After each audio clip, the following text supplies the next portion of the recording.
दोस्तों, आज की कहानी का नाम है अनोखा प्रस्ताव।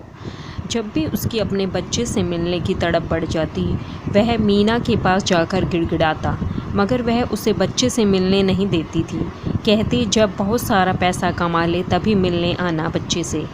एक दिन बच्चे का जन्मदिन था, वह उससे मिलने गया, मगर उस दिन भी हर बार की तरह मीना ने उसे दरवाजे से ही लौटा दिया। उस रात उसके साथ साथ आसमान भी बहुत रोया, भगवान को कोसा, शिकायत की उनसे, कोई चमत्कार होने की दुआ मांगी। शिव एक साइकिल मैकेनिक था। पूरे महीने मेहनत करने के बाद भी वह गुजारे लायक नहीं कमा पाता था। इसी पैसों की तंगी से तंग आकर उसकी बीवी मीना ने उसे छोड़कर किसी और से शादी कर ली थी। वो एक बड़े व्यापारी का ड्राइवर था।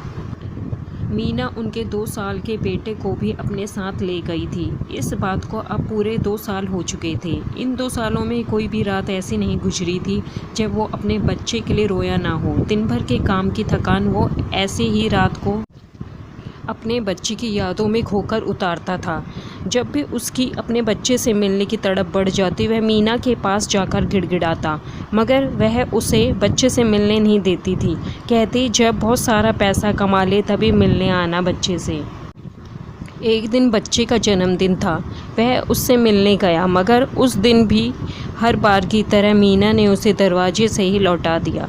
उस रात उसके साथ साथ आसमान भी बहुत रोया, भगवान को कोसा, शिकायत की उनसे, कोई चमत्कार होने की दुआ मांगी। अपने इस दुख में वो लड़खड़ा गया और पूरी रात सड़क पर ही पड़ा रहा। सुबह उठा तो बारिश बंद हो चुकी थी। तभी उसकी नज़र अपने पास पड़ी एक लॉटरी की टिकट पर गई। उसे यह देखकर आश्चर्य हुआ कि पूरी रात बारिश होने के बावजूद टिकट एकदम सूखी थी। उसने जब टिकट के बारे में पूछताछ की तो उसे पता चला उसका परिणाम आज ही आना है। परिणाम आया और उसे 1 करोड़ की लॉटरी लग गई। वह सीधा भागते हुए मीना के पास गया। उसने मीना से कहा कि मैं तुम्हें अपने बेटे के बदले 20 लाख दूंगा। मीना के पति की नौकरी छूट गई थी। उसने इस डील के लिए हाँ कर दी। शिव अपने बेटे को अपने घर ले आया। उसके लिए उसने अपने छोटे से घर में एक अलग से कमरा तैयार कर दिया। ढेर सारे खिलौने, कपड़े, उसकी पसंद की तमाम चीज़ें उसे घर में जोड़ दी। बच्चा भी उससे जल्द ही हिल-मिल गया। उसे ज़िंदगी अच्छी लगने लगी। फिर एक दिन उसने देखा कि मीना बच्चे के स्कूल ख़त्म होने के समय रोज़ उसके सामने आकर खड़ी होने लगी है। बच्चा उसे देखते ही उसके पास जाने को मचलने लगता है, माँ के लिए रोने लगता है। यह देखकर शिव मीना से बात करने गया। उसने मीना को और 10 लाख रुपए देने का प्रस्ताव दिया, जिसके बदले उसे स्कूल आना बंद करना होगा। मीना मान जाती है। शिव को फिर लगने लगता है कि अब सब ठीक हो गया, मगर कभी कुछ ठीक होता कहाँ है।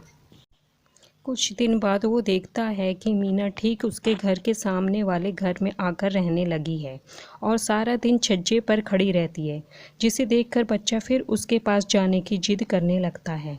शिव दोबारा मीना से बात करने जाता है और उसे और 10 लाख रुपए देने की बात करता है, जिसके बदले उसे वो घर छोड़कर कहीं और जाना होगा। मीना 10 की जगह 20 लाख मांगती है। शिव अपने बच्चे के मोह में उसे हाँ कर देता है।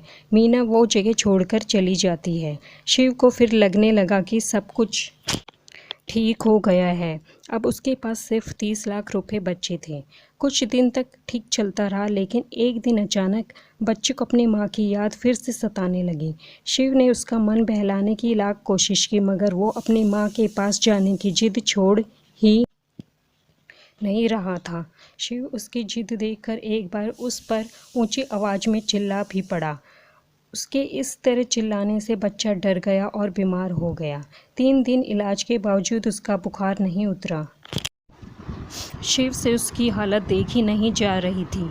बहुत सोचने के बाद वो उसे लेकर मीना के पास गया और कहा कि बच्चे को मुझसे ज़्यादा तुम्हारी ज़रूरत है। मैं इसकी याद में जीवन भर तड़प सकता हूँ, मगर इसको इस तरह नहीं देख सकता। मीना ये सुनकर मुस्कुराई और बोली कि तुम डील तोड़ रहे हो, इसका हर्जाना देना होगा तुम्हें। उसने और 20 लाख रुपए मांगे। शिव ने उसकी बात मान ली। फिर जैसे ही वो जाने लगा तो बच्चे ने उसका हाथ पकड़कर पूछा कि क्या आप भी यहाँ नहीं रह सकते। ये सुनकर शिव का मन भर आया। उसने मीना से कहा कि वो उसे अपना नौकर बनाकर रख ले। 2 टाइम खाने के अलावा उसे कुछ और नहीं चाहिए। वो बस अपने बच्चे के पास रहना चाहता है। मीना ने इसकी भी कीमत मांगी। शिव ने बाकी बचे 10 लाख भी उसे दे दिए। फिर जैसे ही वो अपने बच्चे से बात करने लगा, मीना ने ये कहते हुए उसे दूर कर दिया कि घर के नौकर होकर तुम मालिक के बच्चे के इतने करीब कैसे जा सकते हो। शिव को इस बार अपनी पूरी दुनिया अपनी आंखों के सामने ढहती हुई नजर आई। फिर जैसे ही वो मीना को कुछ सुनाने लगा, उसकी आंख खुल गई। रात को बारिश में भीगने के बाद कब वो घर आया उसे कुछ याद ही नहीं था। वो उठकर काम पर जाने की तैयारी करने लगा।